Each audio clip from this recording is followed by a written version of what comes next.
Hello friends, तो आज का हमारा टॉपिक है विगत वर्षों में पूछे गए औसत से सभी प्रश्न, previous year question asked on average.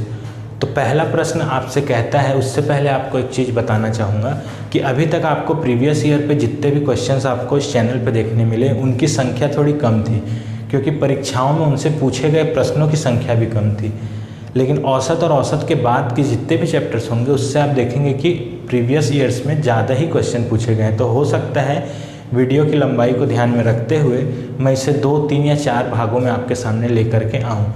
तो चलिए प्रश्न देखते हैं। पहला प्रश्न आपसे कहता है, पीएससी 2008 में पूछा गया, एक व्यक्ति ने 40 मेजें औसत मूल्य प्रति मेज 88 रुपये में खरीदा।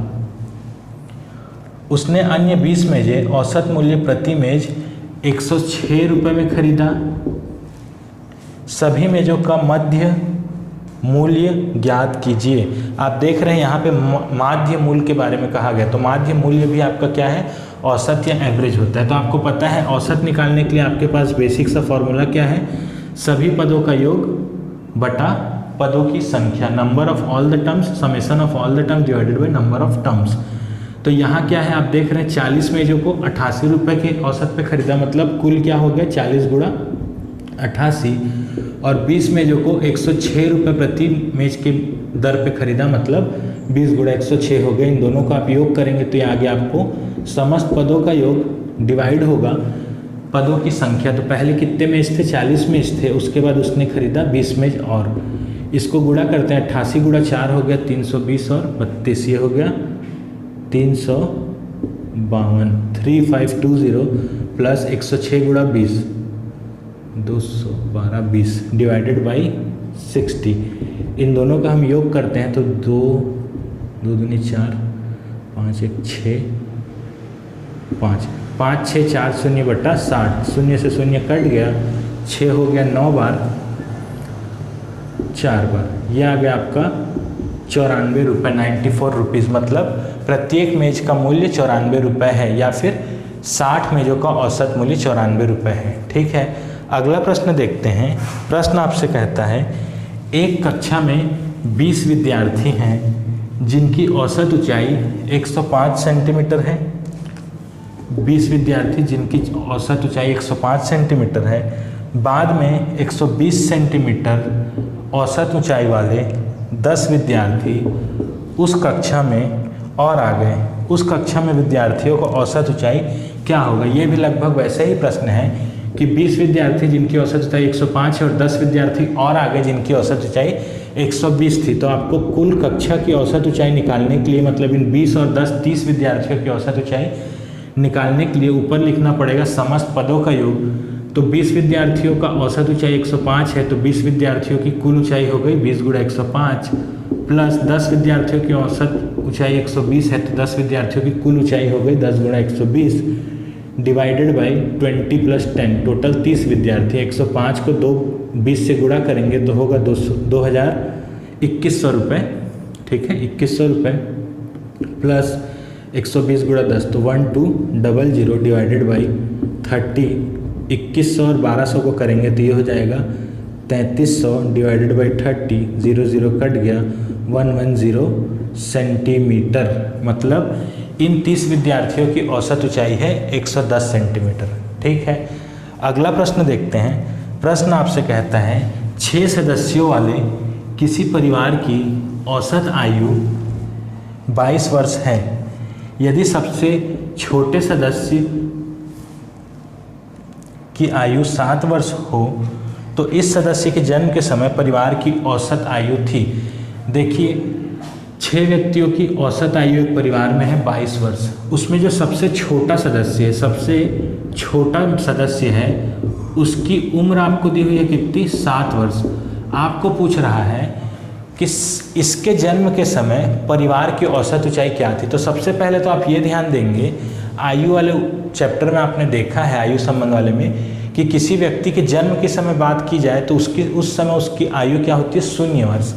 मतलब जब 7 वर्ष पहले इसके जन्म के समय इनकी आयु के बारे में आपको बोला गया है तो उस समय इसकी आयु क्या थी 0 वर्ष। और उस समय कुल परिवार में कितने सदस्य रहे होंगे, उस समय परिवार में सदस्य रहे होंगे 5 सदस्य, क्योंकि ये जन्म ले रहा था या ले चुका था, उस समय 5 सदस्य थे। तो आपको क्या करना है, देखना है पहले परिवार की कुल आयु क्या है। अभी परिवार की अभी वर्तमान में कुल आयु क्या है, 6 सदस्य जिनकी औसत आयु है 22, तो ये हो गया 132 वर्ष है अभी परिवार की औसत मतलब कुल आयु। ठीक है, अब 7 वर्ष पूर्व बोल रहा है, 7 वर्ष पूर्व मतलब सबकी आयु 7 वर्ष घटा दीजिए।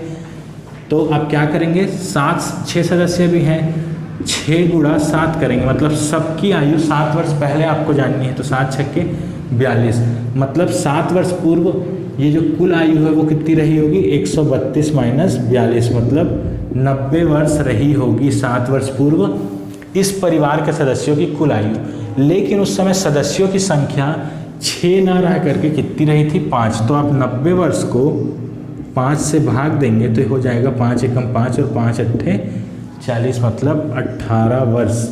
यही आपसे प्रश्न पूछ रहा है कि उस समय परिवार की औसत आयु क्या थी, 18 वर्ष थी। इस चीज़ में आपको डाउट तो नहीं है कि ये 6 सदस्य से 5 सदस्य क्यों लिया गया, क्योंकि जब 7 साल पहले ये व्यक्ति पैदा हो रहा था या पैदा हो चुका था, उस समय जस्ट पैदा होने के समय आपको बोला गया है, तो उस समय तो इसकी आयु 0 वर्ष थी। जब कोई व्यक्ति जिसकी आयु 0 वर्ष है मतलब उसको संख्या में गिनती नहीं करना है। ठीक है, चलिए अगला प्रश्न आपसे देखते हैं। प्रश्न कहता है, एक कक्षा में 150 विद्यार्थियों का औसत भार 80 किलोग्राम है। कक्षा में लड़के और लड़कियों का औसत भार 85 और 70 किलोग्राम है। ठीक है,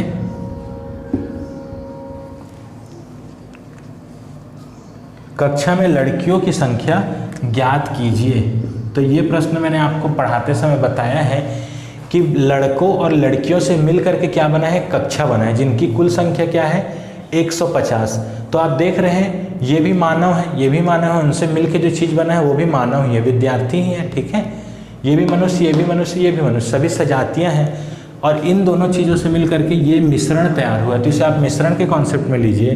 85 एक जगह लिखिए, 70 एक जगह लिखिए, ये लड़कों का औसत भार, ये लड़कियों का औसत भार, और दोनों से मिल करके जो औसत भार बना हुआ है क्लास का वो है 80। इन दोनों का अंतर आपको यहाँ लिखना है, इन दोनों का अंतर यहाँ लिखना है। तो 85 और 80 का अंतर हो गया 5, 70 और 80 का अंतर हो गया 10, मतलब अनुपात आ गया 10:5, मतलब 2:1।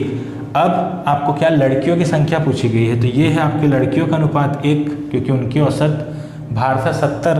तो आप निकालेंगे 1/2 + 1 गुणा कुल कितने हैं 150, मतलब 1/3 गुणा 150, मतलब 50 लड़कियां क्लास में हैं। अगर लड़कों की संख्या बोली जाती तो 100 लड़के क्लास में होते, क्योंकि कुल 150 है। ठीक है, अगला प्रश्न देखते हैं। प्रश्न आपसे कहता है, योग सीख रहे 10 व्यक्तियों की औसत आयु 32 वर्ष है। उनके प्रशिक्षक की आयु जोड़ देने पर औसत आयु बढ़कर 34 वर्ष हो जाती है। प्रशिक्षक की आयु क्या है, क्लियर है? तो देखिए 10 जो योग सीख रहे हैं उनकी औसत आयु क्या दिया गया है 32 वर्ष। तो आप देखेंगे औसत निकालने के लिए आपको क्या चीज़ की ज़रूरत पड़ती है, सभी पदों का योग। तो 10 व्यक्तियों की औसत आयु 10, तो 10 व्यक्तियों की आयु का योग हो गया 10 × 32। अब आपको एक जो उसका टीचर है, ठीक है, उनकी आयु ज्ञात करनी है, तो उनकी आयु को आप इसमें जोड़ रहे हैं। उनकी आयु आपको नहीं पता तो उसको आप ले लीजिए x। ये हो गया समस्त पदों का योग डिवाइडेड बाई समस्त पदों की संख्या। पहले 10 व्यक्ति थे, टीचर के आने पे क्या हो गया 10 + 1 11 हो गए। अब ये जो औसत है आपको बोल रहे हैं, पहले जो औसत थी वो बढ़कर अब क्या हो गई 34, पहले 32 थी अब 34 हो गई। तो इसे आप लिख दीजिए 34 है। क्रॉस मल्टीप्लाई करेंगे 32 × 10 हो गया 320 प्लस x बराबर 34 × 11। तो 34 × 11 क्या हो गया 34 दहेज 340, और 340 और 34 74, 374। तो x बराबर हो गया 374 माइनस 320, मतलब 374 में से 320 गया तो ये हो गया 54, मतलब उस टीचर की आयु है 54 वर्ष। क्लियर है? अगला प्रश्न देखते हैं। प्रश्न आपसे कहता है 4 वर्ष पूर्व अ और ब की औसत आयु 18 वर्ष थी। 4 वर्ष पूर्व अ और ब की औसत आयु 18 वर्ष थी। वर्तमान में अ, ब और स की औसत आयु 24 वर्ष है। स की आयु 4 वर्ष बाद, स की आयु 4 वर्ष बाद आपको बताना है। ठीक है, तो आपको प्रश्न में दिया गया है 4 वर्ष पूर्व अ और ब की। ठीक है, ए और बी की 4 वर्ष पूर्व क्या थी, 18 वर्ष थी। तो आप देखिए कि जब 18 वर्ष पूर्व इनकी आयु जो है औसत, ए और बी की 4 वर्ष पूर्व औसत आयु है 18 वर्ष, मतलब अभी क्या है उनकी आयु में, वर्तमान में यदि हम देखें तो 4-4 वर्ष आप जोड़ेंगे तो 4 वर्ष पूर्व औसत आयु 18, तो 4 वर्ष पूर्व उनकी आयु का योग क्या होगा, 18 गुणा 2। ठीक है, 2 व्यक्ति थे तो 4 वर्ष पूर्व उनकी आयु थी, आयु का योग था 36। अभी क्या है उनके वर्तमान आयु क्या होगी, वर्तमान आयु 36 प्लस प्रत्येक 4 वर्ष बढ़ गया, मतलब 4 + 4 8 वर्ष बढ़ गया। ये हो गया आपका 44 ईयर्स उनके वर्तमान आयु का योग है ए और बी का। ठीक है, अब आपको बोल रहा है अभी ए, बी और सी इनका वर्तमान आयु का औसत क्या है 24, तो इनका वर्तमान आयु का योग क्या होगा 24 गुणा 3 मतलब 72 वर्ष होगा इनका अभी का वर्तमान आयु। आपको पता है ए और बी का आयु का योग कितना है 44, तो आप क्या करेंगे 44 + सी आपका है 72 ईयर्स, तो सी हो गया 72 - 44 मतलब 28 वर्ष है अभी वर्तमान में सी की आयु। लेकिन 4 वर्ष बाद आपको सी की आयु पूछी गई है, तो 4 वर्ष बाद मतलब 4 इसमें जोड़ेंगे तो 32 वर्ष है सी की आयु 4 वर्ष बाद। ठीक है, आशा करता हूँ ये आपको समझ आया। अगला प्रश्न देखते हैं। 5 संख्याओं का औसत 18 है। यदि एक संख्या घटा दी जाती है तो औसत 16 हो जाता है। हटाई गई संख्या का मान है। देखिए 5 संख्याओं का औसत है 18, तो 5 संख्याओं का योग कितना हो गया 5 गुणा 18। उनमें से एक संख्या घटा दी गई, आपको पता नहीं है कौन सी संख्या घटाई गई, तो संख्या मान लीजिए x है। तो पहले 5 था, अब एक घट गया, कितना हो गया 5 - x मतलब 4। औसत क्या हो गई 16, 18 से घट करके 16 हो गई। बस सॉल्व करना है। ये हो गया आपका 90 - x बराबर 16 × 4। तो 90 - इसे पक्षांतर करेंगे 16 × 4 क्या होगा 64 बराबर x। तो x बराबर हो गया 26 वर्ष, मतलब वर्ष नहीं, क्षमा चाहूँगा, वो संख्या कौन सी है 26 है। ठीक है, जिसे हटाया गया था। अगला प्रश्न देखते हैं। प्रश्न आपसे कहता है a, b, c तथा d 4 क्रमागत विषम संख्याएं हैं जिनका औसत 42 है। b तथा d का गुणनफल कितना होगा। ठीक है, देखिए आपको बोला गया है क्या 4 क्रमागत विषम संख्याएं। विषम संख्याएं आपको पता है क्या, सम संख्या, विषम संख्या, जो 2 से पूर्णतः विभाजित ना हो विषम संख्याएं। क्रमागत विषम संख्याएं, तो यदि आप देखिए अगर आप x लेते हैं एक विषम संख्या है, उसके बाद की विषम संख्या क्या होगी x + 2। ठीक है, उसके बाद की विषम संख्या क्या होगी x + 4। और अगर मैं पीछे की ओर बढ़ना चाहूँ तो इसके पहले विषम संख्या रही होगी x + 2 और इसके पहले विषम संख्या रही होगी x + 4। ठीक है, उदाहरण के तौर पर लीजिए विषम संख्या 7। अगर उदाहरण के टाइप पे लूँ तो ये मान लीजिए 7 है, तो ये क्या हो जाएगा 9 और ये क्या हो जाएगा 11। x - 2 मतलब ये 5 होगा और x - 4 मतलब ये 3 होगा। क्लियर है, ये उदाहरण के लिए था। तो आपको बोला गया 4 क्रमागत विषम संख्याओं का औसत क्या है 42 है। तो आप चाहे तो इन चारों को लीजिए चाहे इन चारों को लीजिए, मैं इन चारों को लेता हूँ। ठीक है, इनका औसत जो है 42 है, मतलब इन सब का योग करके बटा 4। तो इन सब का योग क्या होगा x - 2 + x + x + 2 + x + 4। ये हो गया विषम संख्याओं का योग बटा कुल कितनी संख्याएं हैं 4 है, और ये आपको प्रश्न में दिया हुआ है 42 है। इसको आप ऐड करेंगे तो क्या हो जाएगा -2 + 2 कट गया, x क्या हो गया 4x + 4 डिवाइडेड बाई 4 बराबर 42। 4 को काट देते हैं, क्या हो गया x + 1 बराबर 42। तो x का मान क्या आ गया 41। x आपका क्या है 41 है। अब आपको प्रश्न में कहा गया है b तथा d का गुणनफल कितना होगा। b तथा d, ये b है ये d है, इनका गुणनफल कितना होगा। तो b अगर 41 आया, b आपका 41 आया, d क्या आ गया 41 + 4 मतलब 45। इनका गुणनफल क्या होगा 41 × 45 क्या हो गया 5, 24, 2 आया हासिल, 1845 is the product of B and D. ठीक है, आशा करता हूँ ये क्वेश्चन आपको समझ आया। अगला प्रश्न देखते हैं। प्रश्न कहता है एक कक्षा में 10 विद्यार्थियों के प्राप्तांकों की सीमा 60 से 100 है, साथ ही औसत प्राप्तांक 75 है, तो उस कक्षा में चोटी के 8 विद्यार्थियों की संभाव्य महत्तम औसत क्या है। ठीक है, आपको बोला गया 10 स्टूडेंट हैं जिनके मार्क्स ऑब्टेन करने का रेंज दिया है 100 से 60, 60 से 100 के बीच वो मार्क्स ला सकते हैं, और उनका एवरेज या औसत क्या दिया है अंक 75।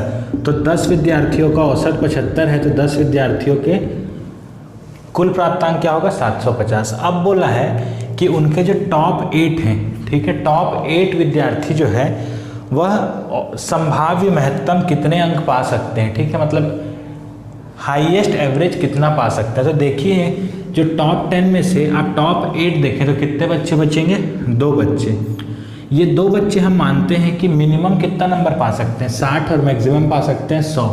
तो आपको टॉप 8 का मैक्सिमम बताना है, तो टॉप मतलब जो 9th और 10th हैं, या फिर बोल सकते हैं टॉप 10 में जो 2 बच्चे हैं जो टॉप 8 के ऊपर हैं वो अपना मिनिमम पाए हों।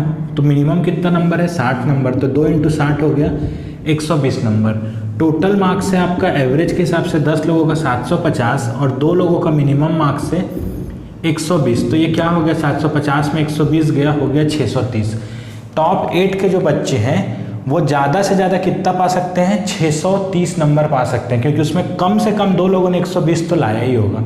तो बच्चे जो 8 हैं वो ज़्यादा से ज़्यादा 630 ला सकते हैं। अब जब 8 लोग ज़्यादा से ज़्यादा 630 लाएंगे तो उनका एवरेज क्या होगा 630/8। ठीक है, ये उनका हो गया जो बोला गया है महत्तम प्राप्तांक। ठीक है, ये हो जाएगा 78.75 मार्क्स जो हैं ये टॉप 8 ज़्यादा से ज़्यादा एवरेज के तौर पे पा सकते हैं। क्लियर है। अगला प्रश्न देखते हैं। प्रश्न कहता है श्रीमती मैथ्यू की 3 पुत्रियों का औसत आयु 15 वर्ष है। यदि श्रीमती मैथ्यू की आयु जोड़ दी जाए तो औसत आयु 20 वर्ष हो जाती है। श्रीमती मैथ्यू की आयु क्या है। तो देखिए मैथ्यू के 3 पुत्रियां हैं, उनका औसत आयु 15, तो तीनों की आयु का योग कितना हो गया 45। अब इस 45 में आप मैथ्यू की आयु जोड़ दीजिए, मैडम मैथ्यू की जो x मान लीजिए। पहले 3 लोग थे, अब कितने लोग हो गए 3 + 1 4 लोग हो गए। इससे जो एवरेज आयु पहले 15 थी वो क्या हो गई अब 20 हो गई। बस इसको सॉल्व करते हैं तो 45 + x बराबर 20 × 3 + 1 4। तो x बराबर 4 दूनी 80 - 45, 80 - 45 हो गया 35 वर्ष। मतलब मैडम मैथ्यू की आयु है 35 ईयर्स। क्लियर है। अगला प्रश्न देखते हैं। प्रश्न कहता है लड़के एवं लड़कियों के एक समूह का औसत वजन 36 किलोग्राम है, 38 किलोग्राम है। लड़कों का औसत वजन 42 किलोग्राम जबकि लड़कियों का औसत वजन 33 किलोग्राम है। यदि लड़कों की संख्या 25 है, यदि लड़कों की संख्या 25 है तो लड़कियों की संख्या ज्ञात कीजिए।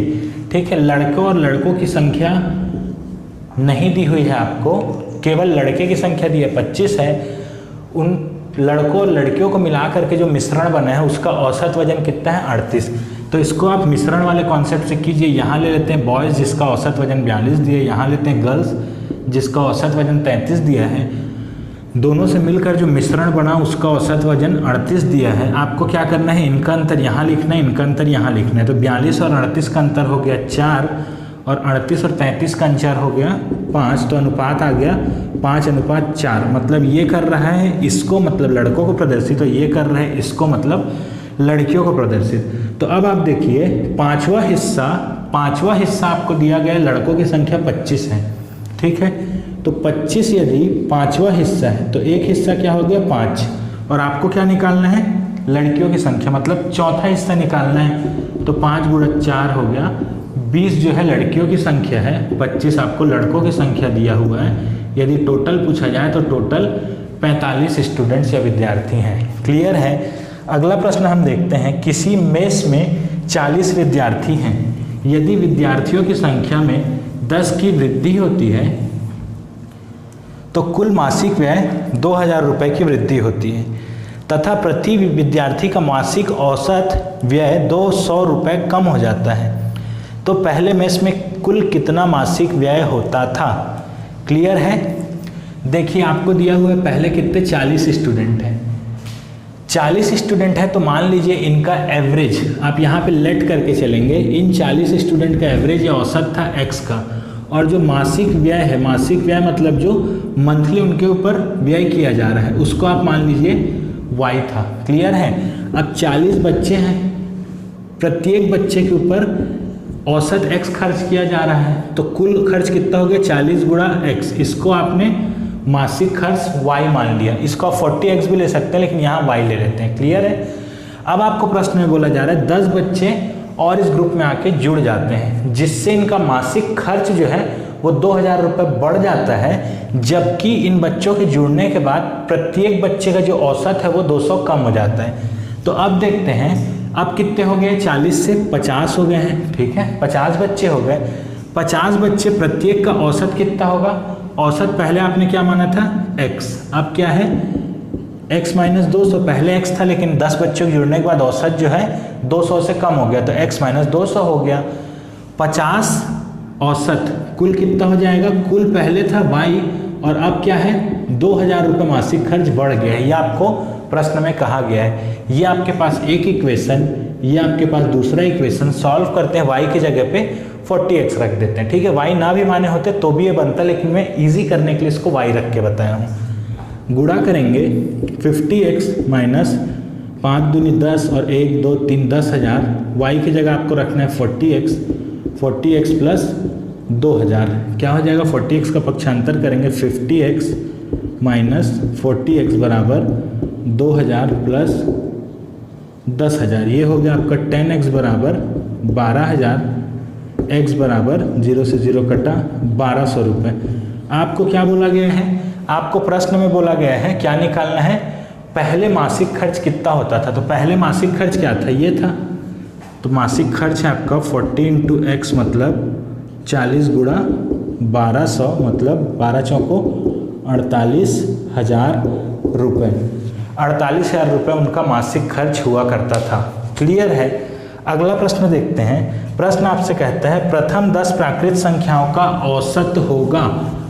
तो आपको पता है ये चीज़ हमने पहले चैप्टर में पढ़ा है कि प्रथम 10 प्राकृत संख्याएं, ठीक है। तो किसी भी प्राकृत संख्याओं का योग क्या होता है n+1/2, ये प्राकृत संख्याओं का योग होता है। और आपको प्रथम 10 बोला है मतलब यहाँ पे आप n की जगह में क्या रखेंगे 10 + 1/2, ये हो गया आपका औसत निकालने के लिए जो आपको ऊपर का टर्म चाहिए होता है, पदों का योग बटा पदों की संख्या। तो पदों का योग क्या हो गया 10 × 11/2 और बटे में पदों की संख्या। तो कितने पद है, टोटल 10 पद है, तो 10 नीचे आप डिवाइड करेंगे तो हो गया 10 से 10 कैंसिल, ये हो गया 11/2, यही आपका आंसर है। अब इसको आप एज अ फॉर्मूला भी याद कर सकते हैं कि प्रथम 10 प्राकृत संख्याएं या फिर प्रथम n प्राकृत संख्याओं का औसत का हमेशा के लिए आप ये फॉर्मूला याद कर लीजिए, n+1/2 और बटे में एक n था, n क्या है पदों की संख्या, तो n कटता है मतलब ये आता है n+1/2 करेंगे तो आपको प्रथम n संख्याओं का औसत मिल जाएगा, प्रथम n प्राकृत संख्याओं का औसत। क्लियर है। प्रश्न देखते हैं 20 वस्तुओं के संग्रह का औसत 5 है, यदि प्रत्येक वस्तु से 3 से गुणा कर दिया जाए तब औसत होगा। देखिए सिंपल सा क्वेश्चन है, 20 वस्तुओं का औसत 5 है, यदि आप प्रत्येक वस्तु को 3 से गुणा करेंगे तो औसत भी 3 से गुणा होगा, मतलब 5 या 15 हो जाएगा उसका औसत। क्लियर है।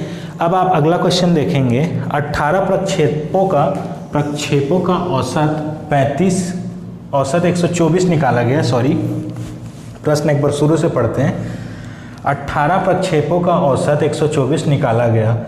बाद में पता चला कि 2 प्रक्षेपों को 46 तथा 82 लिया गया, जबकि उनका सही मान 64 तथा 28 है। तदनुसार 18 प्रक्षेपों का सही औसत क्या होगा। देखिए 18 प्रक्षेप है जिसका औसत 124 निकाला गया, तो 18 प्रक्षेपों का योग क्या होगा 124। अब आपको देखा गया कि 2 जो थे राशियां गलत ली गई थी। कौन कौन सी? एक था उसमें से आपका 46 तथा दूसरा था 82। 46 और 82 को आपको निकालना पड़ेगा कि ये गलत लिया गया था, लेकिन इसके स्थान पे सही दिया गया था 64 और 28। ये दोनों उसके जगह पे सही थे। तो आपने क्या किया, गलत वाले को इस योग से हटा दिया, लेकिन उसके जगह पे सही रख दिया। अब देखिए पहले 18 थे, 2 चले गए, लेकिन उसके स्थान पे पुनः 2 आ गया, मतलब ये अभी भी 18 का 18 ही रहेगा। बस अब इसको सॉल्व करना है। -128 प्लस 92 डिवाइडेड बाई 18, ये हो गया 2232 माइनस 6, 36/18, ये हो गया 2196/18, 18 एकम 18, 2 36, 2 36, ये आ गया आपका 122। मतलब औसत जो है 18 प्रक्षेपों का गलतियों को हटाने के बाद सही चीज़ों को शामिल करने पे ये औसत मिलता है। क्लियर है। अगला प्रश्न देखते हैं। प्रश्न आपसे कहता है यदि 7 क्रमागत संख्याओं का औसत 33 है तो इनमें से बड़ी संख्या कौन सी होगी। देखिए आपको क्रमागत संख्या बोला गया, जैसे 1 2 3 4 ये क्रमागत है, तो 7 क्रमागत संख्याओं का औसत क्या है 33 है। तो एक ले लीजिए आप x, उसका अगला क्या होगा x+1, उसका अगला क्या होगा x+2, उसका अगला क्या होगा x+3, ये हो गया 4। इसके पीछे भी ले लेते हैं x-1, x-2 और x-3, ये 1 2 3 4 5 6 7, 7 क्रमागत संख्याएं हो गए। इनका योग करके आप 7 से भाग दीजिए, तो ये हो गया औसत जो आपको दिया गया 33। इन सब के बीच में आपको प्लस चिन्ह लगाना पड़ेगा क्योंकि सभी का योग कर रहे हैं। अब आप देख रहे हैं -3 + 3 कैंसल, -2 + 2 कैंसल, -1 + 1 कैंसल, तो 1 2 3 4 5 6 7, ये क्या होगा 7x/7 बराबर 33। 7 से 7 कटा तो x का मान आ गया आपका 33। आपको बोला गया सबसे बड़ी संख्या, जो आपने माना है उसमें सबसे बड़ी संख्या है x+3 मतलब 33 + 3 मतलब 36 इज द करेक्ट आंसर। ठीक है। अगला प्रश्न देखते हैं। प्रश्न आपसे कहता है किसी कक्षा के जिनके 2 सेक्शन A और B थे, 100 विद्यार्थी एक परीक्षा में बैठे और उनकी औसत प्राप्तांक 100 था। सेक्शन A की संख्या B के विद्यार्थियों की संख्या से 50 अधिक था और सेक्शन B का विद्यार्थियों की औसत प्राप्तांक का औसत प्राप्तांक A के विद्यार्थियों के औसत प्राप्तांक से 50% अधिक था। सेक्शन B औसत प्राप्तांक था। देखिए इसे आप 2 तरीके से बना सकते हैं, लेकिन जो सबसे आसान और कॉन्सेप्चुअल तरीका है वो आपका मिश्रण से ही मिलेगा। आपको दिया गया है 2 सेक्शन, एक सेक्शन A है एक सेक्शन B है, दोनों में कितने स्टूडेंट हैं 100 स्टूडेंट दोनों को मिला करके हैं, लेकिन इस चीज़ का आपको मिश्रण में कोई ज़रूरत नहीं पड़ेगा। कैसे, चलिए देखते हैं। उसमें बोला गया है दोनों स्टूडेंट्स को मिला करके एवरेज प्राप्तांक जो औसत है वो कितना है, औसत आपका 100 नंबर है।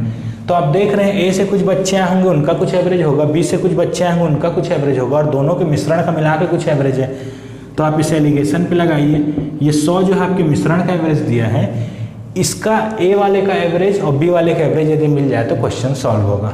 आगे लाइनों में लिखा हुआ है कि A के बच्चे का एवरेज का जो प्राप्तांक है वो कितना है, A का मान लीजिए एवरेज कितना होगा x है, A के बच्चों को x एवरेज मिला है, तो B के बच्चों का एवरेज इससे 50% अधिक है।